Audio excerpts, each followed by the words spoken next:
அனைவருக்கும் வணக்கம். எல்லோரும் எப்படி இருக்கீங்க? நல்லா இருக்கீங்களா? இன்றைக்கான லைவில் வந்து நம்ம 10th ஜியாகிரஃபியில் செகண்ட் யூனிட் பார்க்க போகிறோம்.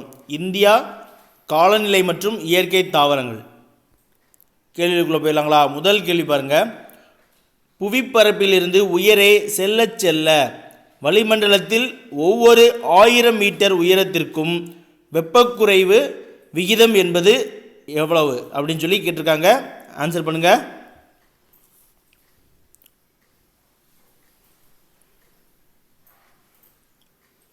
ஃபர்ஸ்ட் கொஸ்டினுக்கு ஆன்சர் வந்து, அதாவது பூமியினுடைய பரப்பிலிருந்து உயர போக போக வளிமண்டலத்தில் வந்து 5 அடுக்குகள் இருக்குது. என்னது? ட்ரோபோஸ்பியர், ஸ்ட்ரேட்டோஸ்பியர், மீசோஸ்பியர், தெர்மோஸ்பியர், அப்புறம் எக்ஸோஸ்பியர் அப்படின்னு சொல்லி 5 அடுக்குகள் இருக்கும். அதுபோல் ஒவ்வொரு அடுக்கு போக போக ஒவ்வொரு 1000 மீட்டர் உயரம் போகும் பொழுது எவ்வளோனா 6.50 டிகிரி வெப்பமானது குறையும். அதனால தான் வந்து சமவெளியில் இருக்க நம்மள்கிட்ட வெப்பம் அதிகமாகவும், உயரமான பகுதியில் இருக்கக்கூடிய கோடைவாழ் தலங்கள் இருக்கு இல்லையா, மலைப்பகுதி, அங்கெல்லாம் வந்து குளிராகவும் இருக்கும், வெப்பம் குறைவாக இருக்கும். சரிங்களா? அடுத்து செகண்ட் கொஷின். ஜெட் காற்றோட்ட கோட்பாட்டின்படி துணை அயன மேலை காற்றோட்டம் வடபெரும் சமவெளிகளிலிருந்து திபெத்திய பீடபூமியை நோக்கி நகர்வதால் உருவாகும் காற்று எது அப்படின்னு சொல்லி கேட்டிருக்காங்க. ஆன்சர் பண்ணுங்க.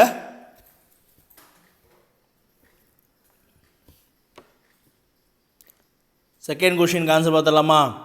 அதாவது ஜெட் காற்றோட்டம் அப்படின்னா என்ன அப்படின்னு பார்த்தீங்கன்னா, வளிமண்டலத்துடைய உயர் அடுக்குகளில் குறுகிய பகுதியில் வேகமாக நகரக்கூடிய ஒரு தலக்காற்று தான் வந்து என்னது? ஜெட் காற்று. தலக்காற்றுகள் ஜெட் காற்றுகள் அப்படின்னு சொல்லி கேட்டிருக்காங்க. சரிங்களா? அப்போ அந்த காற்றோட்டம் வந்து வடபெரும் சமவெளியிலிருந்து திபெத்திய பீடபூமியை நோக்கி போகும் பொழுது தென்மேற்கு பருவக்காற்று உருவாகுது. சரிங்களா? தென்மேற்கு பருவக்காற்று உருவாகுது.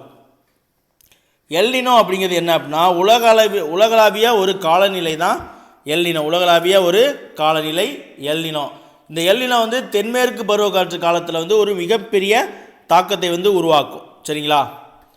அதே போல் சமச்சீர் காலநிலை அப்படின்னு சொல்லுவாங்க. சமச்சீர் காலநிலை அப்படின்னா என்னது? ஆண்டு முழுவதும் சமமான குளிர் மற்றும் வெப்பம் இருக்கக்கூடியது வந்து சமச்சீர் காலநிலை. அதை வந்து பிரிட்டிஷ் காலநிலை அப்படின்னும் சொல்லுவாங்க.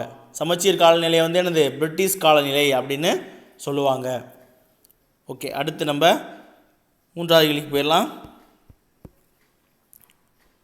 குளிர் பருவத்தில் வளியழுத்த மற்றும் காற்று மண்டலங்கள் தெற்கு நோக்கி நகர்வதன் மூலம் உருவாகும் காற்று எது அப்படின்னு சொல்லி கேட்டிருக்காங்க. ஆன்சர் பண்ணுங்க.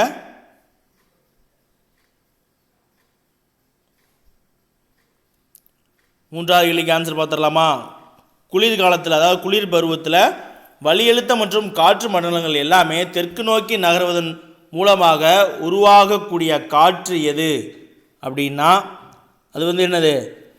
தென்மேற்கு பருவக்காற்று தான். சரிங்களா? 3வது கேள்விக்கு ஆன்சர் வந்து தென்மேற்கு பருவக்காற்று.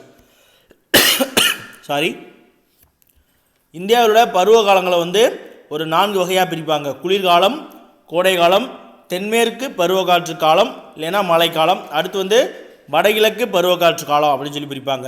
இதில் குளிர்காலம் வந்து ஜனவரி, பிப்ரவரி, கோடைக்காலம் வந்து மார்ச் டு மே, தென்மேற்கு பருவக்காற்று காலம் அதாவது மழைக்காலம் வந்து ஜூன் டு செப்டம்பர், வடகிழக்கு பருவக்காற்று காலம் வந்து அக்டோபர் டு டிசம்பர். இது வந்து இந்திய அளவில். சரிங்களா? அதே போல் மான்சூன் அப்படின்வாங்க. பருவக்காற்றை வந்து மான்சூன் அப்படின்வாங்க. அது வந்து மவுன்சிம் அப்படின்னு சொல்லப்படக்கூடிய ஒரு அரபு பெயர்லேருந்து வந்திருக்கும். சரிங்களா? 4வது கேள்வி பார்ப்போம். 4வது கேள்வி பொறுத்த சொல்லியிருக்காங்க. இப்போ தான் சொன்னேன். ஆன்சர் பண்ணுங்க.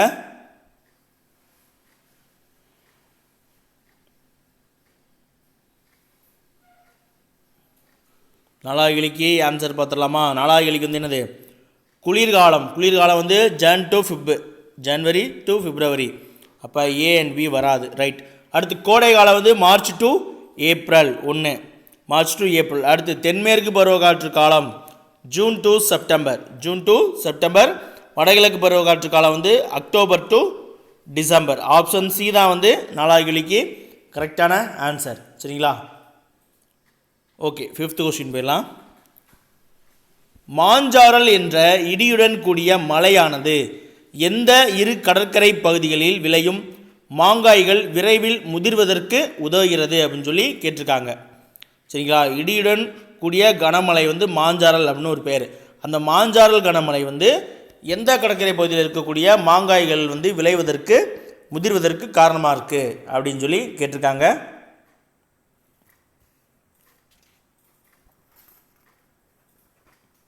ஆன்சர் பார்த்துடலாமா? 5வது கேள்விக்கு வந்து என்னது, கர்நாடகா மற்றும் கேரளா அந்த பகுதியில் இருக்கக்கூடிய மாங்காய்கள் முதிர்வதற்கு காரணமானது தான் என்னது, மாஞ்சாரல் என்ற இடியுடன் கூடிய கனமழை. சரிங்களா. அடுத்து வந்து நார்வெஸ்டர் வரும், கால்பாய்ஸ் ஆகி வரும். அதெல்லாம் நமக்கு பின்னாடி கேள்விகளில் வருது, நம்ம அது வரும்பொழுது பார்த்துடலாம். சரிங்களா. ஓகே. அடுத்து 6வது கேள்வி. பின்வரும் கூற்றுகளில் தென்மேற்கு பருவக்காற்றிற்கு தொடர்பில்லாத கூற்றை காண்க. ஆப்ஷன் ஏ, இப்பருவக்காற்றின் போது மிகப்பெரிய தாக்கத்தை ஏற்படுத்தும் நிகழ்வு ஜெட் காற்றோட்டம். இக்காற்று வீசும்போது ஆரவழி மலைத்தொடரால் தடுக்கப்பட்டு ராஜஸ்தான் மற்றும் வட இந்தியாவின் மேற்கு பகுதிக்கு மழைப்பொழிவை தருவதில்லை. இப்பருவக்காற்றின் போது மேகாலயாவில் உள்ள மவுண்ட் சின்ராம் மிக கனமழையை பெறுகிறது. இந்தியாவின் ஒட்டுமொத்த மழைப்பொழிவில் இப்பருவக்காற்றின் மூலம் 75% மழைப்பொழிவு வந்து கிடைக்கிறது. இதில் எந்த கூற்று வந்து தென்மேற்கு பருவக்காற்றுடன் தொடர்பு இல்லாதது?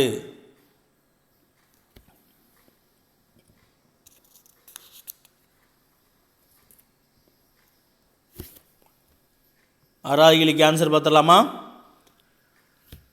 ஆப்ஷன் பாருங்களேன். ஆறாவது கேள்விக்கு ஆன்சர் வந்து ஆப்ஷன் ஏ, அதாவது தென்மேற்கு பருவக்காற்றின் போது மிகப்பெரிய தாக்கத்தை ஏற்படுத்தக்கூடியது ஜெட் காற்றோட்டம் அப்படின்னு சொல்லியிருக்காங்க. அது கிடையாது.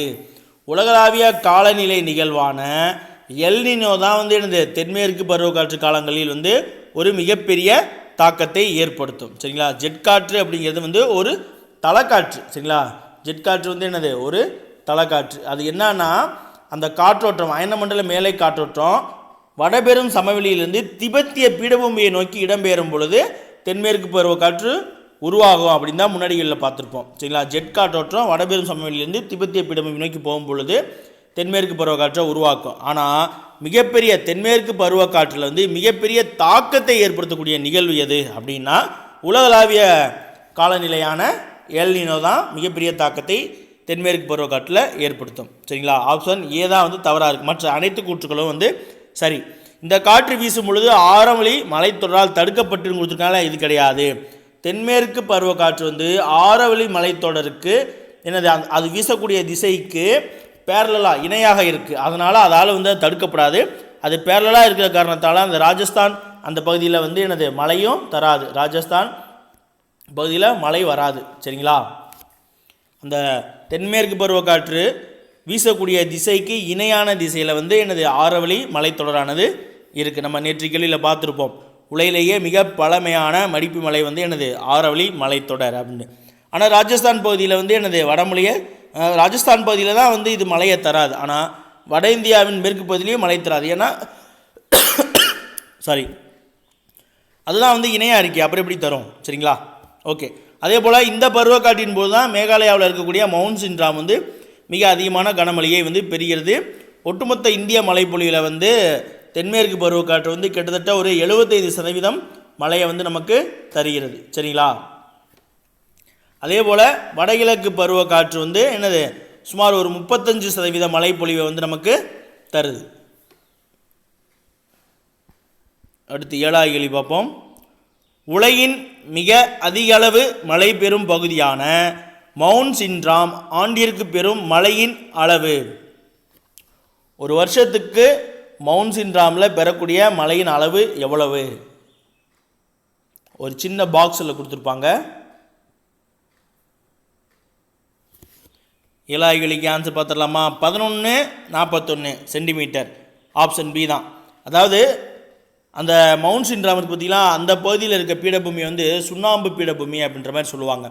அங்கே மழை பெய்ய பெய்ய அந்த மழை நீர்லாம் எல்லாமே என்னது, வங்காளதேசத்துக்கு போயிடும். அவ்வளோ அதிக மழை பெய்ந்தாலும் அந்த தண்ணி வந்து அங்கே இருக்காது, அது பூரா வங்காளதேசத்துக்கு ஓடி போயிடும். சரிங்களா. மேகாலயாவிலேருந்து. 8வது கேள்வி பார்ப்போம். போக்குவரத்து வசதியின்மை காரணமாக வியாபார ரீதியாக பெருமளவில் பயன்படுத்தப்படாத காடுகள் எது? அயனமண்டல பசுமை மாறா காடுகளா, அயனமண்டல இலையுதிர் காடுகளா, அயனமண்டல வறண்ட காடுகளா அல்லது ஆல்பைன் காடுகளா? 8வது கேள்விக்கு ஆன்சர் பண்ணுங்க. இப்போ கடந்த குரூப் 4ல் கூட அந்த மரங்கள் காடுகளும் அதில் இருக்கக்கூடிய மரங்களும் கேட்டிருந்தாங்க இல்லையா? ஸோ நம்ம காடுகள் அது சார்ந்த மரங்களையும் தெரிஞ்சுக்கணும். ஓகே, 8வது கேள்விக்கு பார்த்துடலாமா? போக்குவரத்து வசதியின்மை காரணமாக வியாபார ரீதியாக பெருமளவில் பயன்படுத்தப்படாத காடு எது அப்படின்னா அயனமண்டல பசுமை மாறா காடுகள் தான். அங்கே விளையக்கூடிய மரங்கள்லாம் என்னன்னு பார்த்தீங்கன்னா ரப்பர், மகாகனி, எபனி, ரோஸ் மற்றும் தென்னை, மூங்கில், சின்கோனா, சிடார் அப்படின்ற மரங்கள் எல்லாமே இங்கே காணப்படுகிறது. சரிங்களா? அதே போல் இந்த அயனமண்டல பசுமை மாறா காடுகள் அப்படிங்கிறது என்ன அப்படின்னா வருஷத்துக்கு 200 சென்டிமீட்டருக்கு அதிகமான மழையும் 22 டிகிரி செல்சியஸ் வெப்பநிலையும் கொண்டது தான் என்னது அயனமண்டல பசுமை மாறா காடுகள். சரிங்களா? அதே போல் இது எங்கே இருக்குன்னா மேற்கு தொடர்ச்சி மலை, அப்புறம் கர்நாடகா, மகாராஷ்டிரா, அந்தமான் நிக்கோபார் தீவு, கேரளா, அசாம், மேற்கு வங்காளம், இந்த மாநிலங்கள் எல்லாமே என்னது இந்த அயனமண்டல பசுமை மாறா காடுகள் இருக்குது. அடுத்து அயனமண்டல இலையுதிர் காடுகள். அயனமண்டல இலையுதிர் காடுகள் அப்படின்னா வருஷத்துக்கு 100 சென்டிமீட்டர்லேருந்து 200 சென்டிமீட்டருக்குள்ள மழைப்பொழிவை உள்ள காடுகள் என்னது அயனமண்டல இலையுதிர் காடுகள் அப்படின்னு சொல்லுவாங்க. அயனமண்டல இலையுதிர் காடுகளில் என்னது சந்தனம், ரோஸு, அப்புறம் மாகு, மூங்கில், ஆம்லா, பலாங்கு, படாக்கு இதெல்லாமே என்னது முக்கியத்துவம் வாய்ந்த மர வகைகளாக இருக்குது. சரிங்களா? அயனமண்டல வறண்ட காடுகள் அப்படிங்கிறது என்னன்னா வருஷத்துக்கு 50 சென்டிமீட்டர்லேருந்து 100 சென்டிமீட்டர் வரைக்கும் இருக்கக்கூடியதாக என்னது அயனமண்டல வறண்ட காடுகள் அப்படின்னு சொல்லுவாங்க.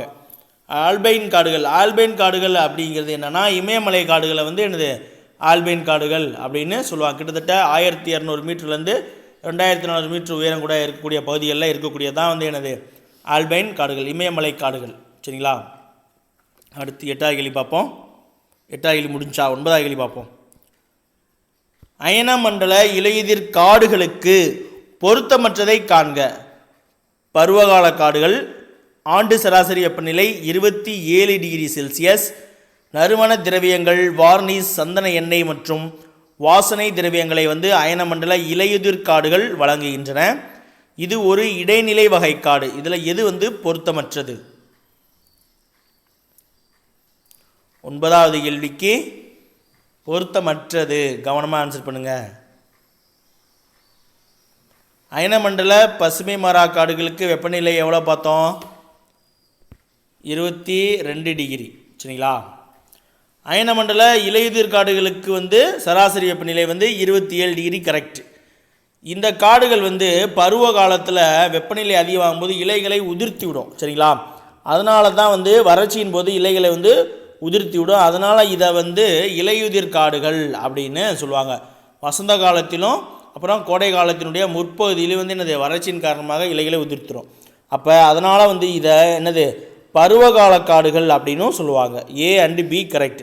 இந்த காடுகள் இருந்தால் நமக்கு தேவையான நறுமண திரவியங்கள், வார்னிஷு, சந்தன எண்ணெய் மற்றும் வாசனை திரவியங்கள் எல்லாமே கிடைக்கிறது. இதுவும் மிகச்சரி. ஆனால் இது ஒரு இடைநிலை வகை காடு அப்படிங்கிறது தான் தவறானது. இடைநிலை வகை காடு கிடையாது. இடைநிலை வகை காடு எதுன்னு சார் அப்படின்னு கேட்டிங்கன்னா அயனமண்டல வறண்ட காடுகள் தான் என்னது ஒரு இடைநிலை வகை காடுகள். சரிங்களா? 10வது கேள்வி. டெல்டாக்கள், பொங்குமுகங்கள் மற்றும் கடற்கழிமுக பகுதிகளில் காணப்படும் காடுகள் ஆல்பைன் காடுகளா, அலையாத்தி காடுகளா, ஊசி இலை காடுகளா, அயனமண்டல பசுமை மாறா காடுகளா? எதுன்னு சொல்லி ஆன்சர் பண்ணுங்க. 10வது கேள்விக்கு ஆன்சர் பார்த்துடலாமா? ஓகே, 10வது கேள்விக்கு ஆன்சர் பார்த்துடலாமா? ஆல்பைன் காடுகள். இப்போ தான் சொன்னேன் என்னது ஆல்பைன் காடுகள். இமயமலை காடுகள் கிட்டத்தட்ட 2400 மீட்டர் உயரத்தில் இருக்கக்கூடிய இடங்களில் இருக்கக்கூடியது.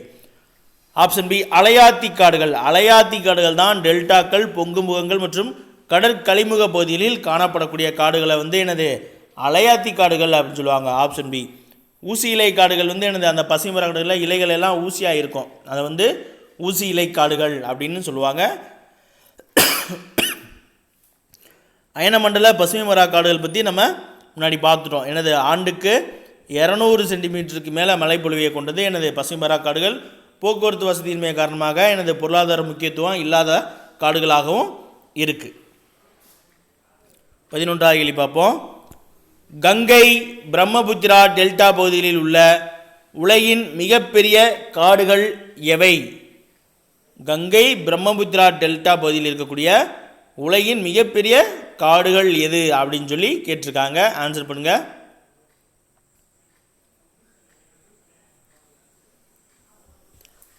பதினொன்றாவது கேள்விக்கு ஆன்சர் பார்த்துடலாமா? அயனமண்டல பசுமை மர காடுகள் கிடையாது. ஏன்னா வருஷத்துக்கு 200 சென்டிமீட்டர் வரும். எங்கே? மேற்கு தொடர்ச்சி மலைப்பகுதியில் தான் இருக்குது. ஊசிலேய காடுகளும் அதுக்குள்ளே தான் வந்துடும். ஆல்பைன் காடுகள் இமயமலை இருக்குது, இதுவும் வராது. சதுப்பு நில காடுகள், சரிங்களா? என்னது அந்த சதுப்பு நிலம்னா என்னது? கடல், ஆறுகளும் கடலும் சந்திக்கக்கூடிய அந்த கலிமுக பகுதி இருக்குது பார்த்தீங்களா, டெல்டா பகுதி, அங்கே இருக்கக்கூடிய காடுகளை தான் வந்து சதுப்பு நில காடுகள் அப்படின்னு சொல்லுவாங்க. அலையாத்தி காடுகள் அப்படின்னு சொல்லுவாங்க. குறிப்பாக வந்து கங்கை பிரம்மபுத்திரா டெல்டா பகுதியில் இருக்கக்கூடிய உலகின் மிகப்பெரிய காடு வந்து என்னது? சதுப்பு நில காடு. அதனுடைய பேர் வந்து பின்னாடி வரும், நம்ம அங்கே பார்த்துடலாம், சரிங்களா?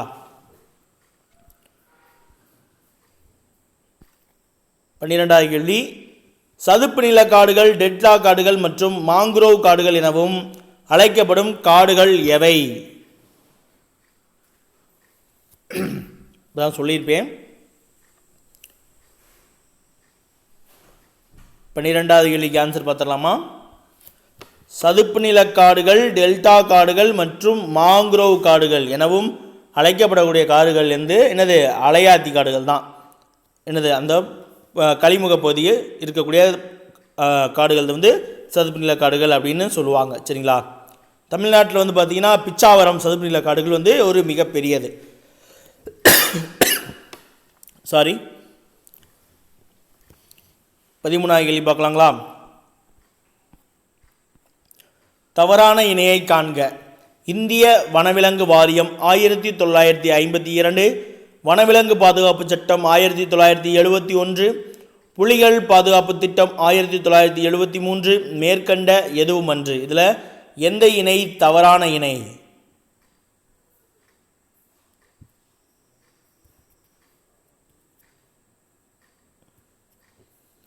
பதிமூணாவது கேள்விக்கு ஆன்சர் பார்த்துடலாமா?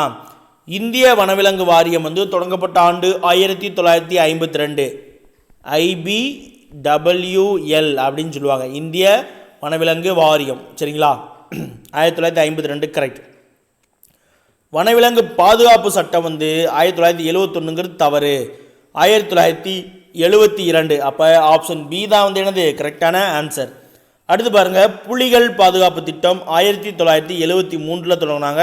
இது வந்து மிகச்சரி. அதாவது புலிகளை பாதுகாக்கவும் அதன் எண்ணிக்கையை அதிகரிக்கும் நோக்கத்தோடு புலிகள் பாதுகாப்பகங்கள் வந்து தொடங்கப்பட்டது. இங்கே வந்து நமக்கு முதுமலை இருக்கு இல்லையா, முதுமலை யானைகள் இருக்குல்ல, அங்கே வந்து களக்காடில் வந்து புலிகள் சரணாலயம் இருக்குது, சரிங்களா? சாரி, முதுமலை வந்து யானைகள் சரணாலயம், களக்காடு முண்டந்துறை வந்து புலிகள் சரணாலயம், சரிங்களா? களக்காடு முண்டந்துறை புலிகள் சரணாலயம், முதுமலை வந்து யானைகள் சரணாலயம். அடுத்து நம்ம 14வது கேள்வி பார்ப்போமா?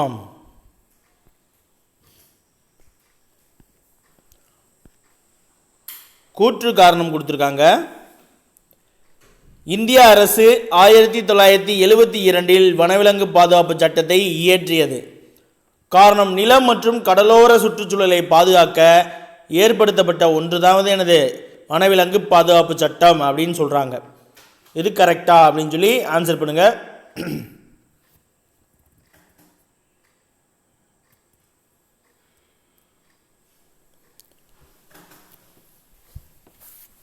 பதினாலாவது கேள்விக்கு ஆன்சர் பார்க்கலாங்களா? கவனிங்க, கூற்ற பாருங்களே. 1972 வனவிலங்கு பாதுகாப்பு சட்டம் இந்திய அரசு இயற்றியது என்பது கரெக்ட். கூற்று வந்து கரெக்ட். இது எதுக்காக உருவாக்கியிருப்பாங்க அப்படின்னா, நிலம் மற்றும் கடலோர சுற்றுச்சூழலை பாதுகாக்க ஏற்படுத்தப்பட்டது அப்படிங்கிறது தப்பு. காரணம், ரீசன் வந்து தப்பு, சரிங்களா? நிலம் மற்றும் கடலோர சுற்றுச்சூழலை பாதுகாக்க ஏற்படுத்தப்பட்ட அமைப்பு எது அப்படின்னா உயிர்கோள பெட்டகம் அப்படின்னு சொல்லுவாங்க. சரிங்களா, உயிர்கோள பெட்டகம் தான் நிலம் மற்றும் கடலோர சுற்றுச்சூழலை பாதுகாக்க ஏற்படுத்தப்பட்ட அமைப்பு. இந்த வனவிலங்கு பாதுகாப்பு சட்டம் எதற்காக ஏற்படுத்தினாங்க அப்படின்னா, வனவிலங்குகளை பாதுகாக்கவும் வேட்டையாடுதல், கடத்தல் மற்றும் சட்டவிரோத வணிகம் ஆகியவற்றை கட்டுப்படுத்தக்கூடிய நோக்கத்திற்காக தான் வனவிலங்கு பாதுகாப்பு சட்டத்தை என்னது இயற்றியிருப்பாங்க. சரிங்களா, அப்போ கூற்று சரி, காரணம் தவறு, ஆப்ஷன் ஏ என்பது சரியான விடை. 15வது கேள்வி பாருங்க. இந்தியாவில் உள்ள 5 உயிர்கோள காப்பகங்களில் எத்தனை காப்பகங்கள் யுனெஸ்கோவின் மனித மற்றும் உயிர்கோள காப்பக திட்டத்தின் கீழ் செயல்படுகின்றன? ஆன்சர் பண்ணுங்க.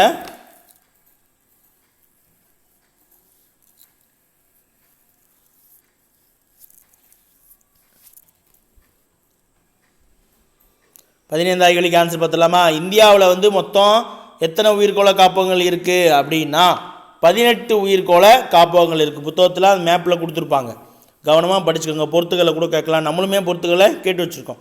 அந்த 18 உயிர்கோள காப்பகங்களில் 11 உயிர்கோள காப்பகங்கள் யுனெஸ்கோவின் மனித மற்றும் உயிர்கோள காப்பக திட்டத்தின் கீழ் என்னது செயல்படுகிறது. சரிங்களா, 18ல் 11. அடுத்து இந்தியாவில் இருக்கக்கூடிய வனவிலங்குகள் சரணாலயம் சரிங்களா எத்தனை இருக்குது அப்படின்னு சொல்லி கமெண்ட் பண்ணுங்க. இந்தியாவில் இருக்கக்கூடிய வனவிலங்கு சரணாலயங்கள், அதே போல் தேசிய பூங்காக்கள் எத்தனை?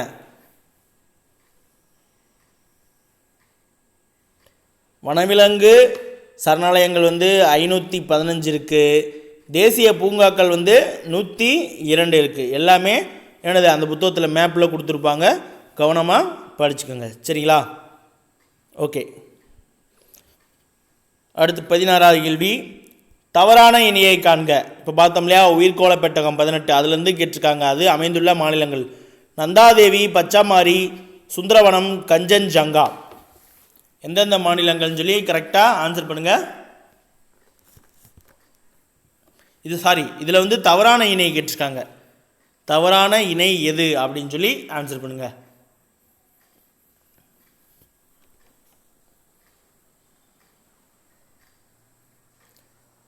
பதினாறாவது கேள்விக்கு ஆன்சர் பார்க்கலாமா? நந்தாதேவி உயிர்கோள பெட்டகம், உயிர்கோள காப்பகம் எங்கள் உத்தரகாண்ட் மாநிலத்தில் இருக்குது. இது கரெக்டு. பச்சைமாரி அப்படிங்கிற உயிர்கோள காப்பகம் எம்பி மத்திய பிரதேசத்தில் இருக்குது. இங்கே யூபி கொடுத்துருக்காங்க. இது தவறு. யூபியில் இருக்கக்கூடியது என்ன அப்படின்னு சொல்லி பார்த்தீங்கன்னா, யூபியில் அதிகமாக இல்லை. சரிங்களா, யூபியில் உயிர்கோள காப்பகங்கள் கிடையாது. ஆனால் பச்சைமாரி அப்படிங்கிறது மத்திய பிரதேசத்தில் இருக்குது.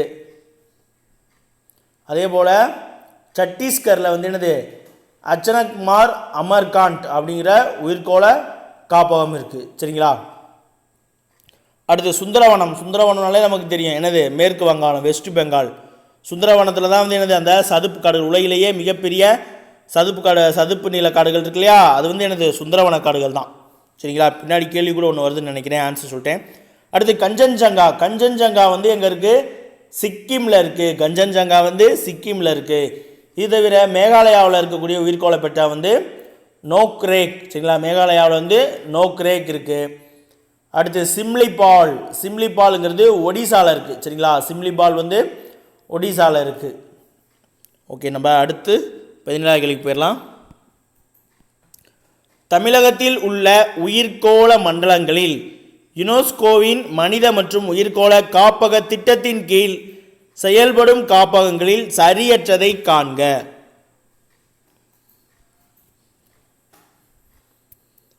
கொடுக்கப்பட்டதில் சரியற்றது.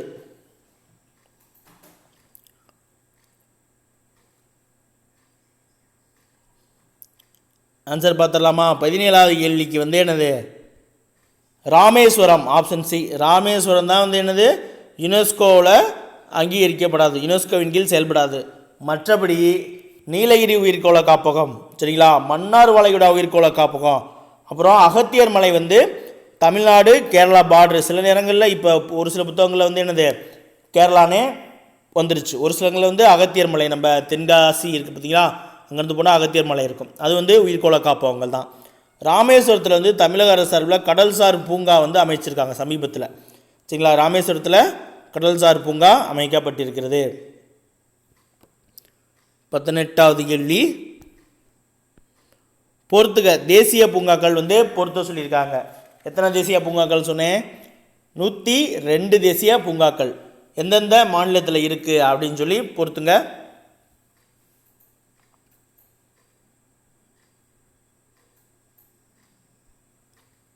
கார்பெட்னா ஜிம் கார்பெட் அப்படின்னு கூட சொல்லுவாங்க. சரி, 18வது கேள்விக்கு ஆன்சர் பார்த்துடலாமா? கார்பெட் தேசிய பூங்கா. கார்பெட் தேசிய பூங்கா எங்கே இருக்குது அப்படின்னு பார்த்தீங்கன்னா, கார்பெட் தேசிய பூங்கா உத்தரகாண்டில் இருக்குது. சரிங்களா, கார்பெட் தேசிய பூங்கா உத்தரகாண்டில் இருக்குது.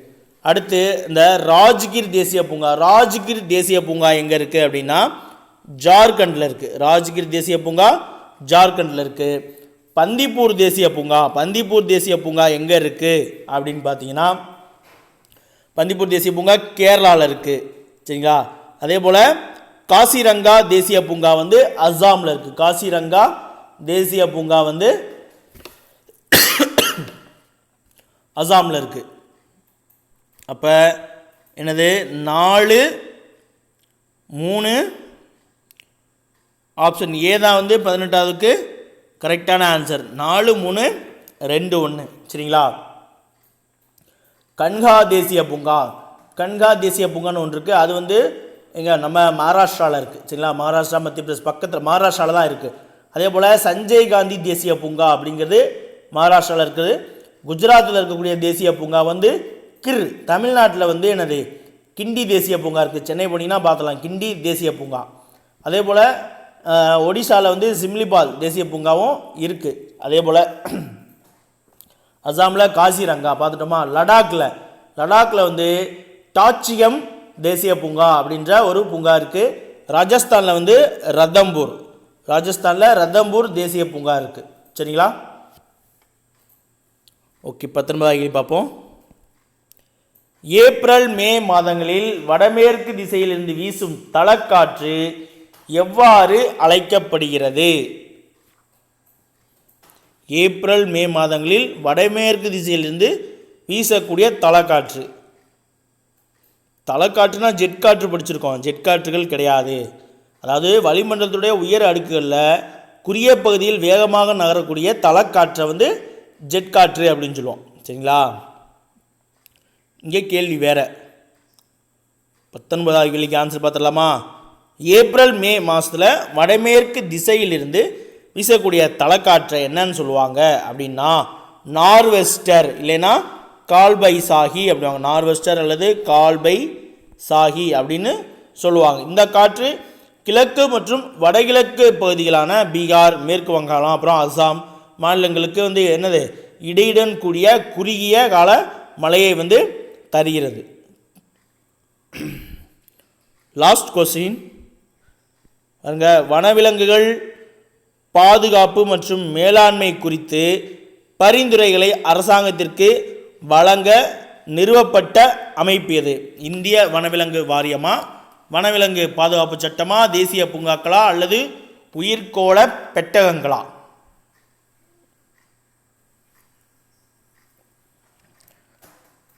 இருபதாவது கேள்விக்கு ஆன்சர் பார்த்துடலாமா?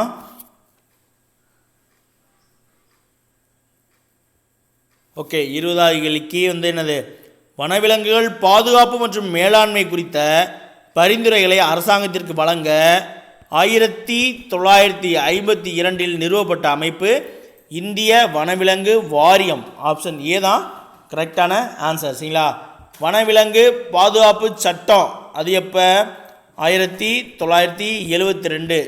தேசிய பூங்காக்கள் மொத்தம் எத்தனை? 102 தேசிய பூங்காக்கள். உயிர்கோள பெட்டகம் எத்தனை இருக்குது? 18. அதில் யுனெஸ்கோவின் கீழ் நடைபெறக்கூடியது 11. சரிங்களா, அந்த யுனெஸ்கோவின் கீழ் இருக்கக்கூடிய உயிர்கோள பெட்டகங்கள் என்னென்ன அப்படின்னு சொல்கிறேன், கவனிச்சுக்கோங்க. மன்னார் வளைகுடா. சரிங்களா, மன்னார் வளைகுடா தமிழ்நாடு மன்னார் வளைகுடா, நந்தாதேவி, நீலகிரி, நோக்ரேக். சரிங்களா, நோக்ரேக், பச்மாரி, ஜிம்லிபால், சுந்தரவனம், அகத்தியர் மலை, அப்புறம் பெரிய நிக்கோபார், கஞ்சன்ஜங்கா மற்றும் அமர்கண்டக். சரிங்களா? இது எல்லாமே வந்து என்னது, யுனெஸ்கோவின் கீழ் செயல்படக்கூடிய உயிர்கோள காப்பகங்கள். சரிங்களா? ஓகே, இன்றைக்கான லைவ் கிளாஸ் வந்து முடிஞ்சிருச்சு. மீண்டும் நாளைக்கான லைவ் கிளாஸில் சந்திப்போம். தேங்க்யூ.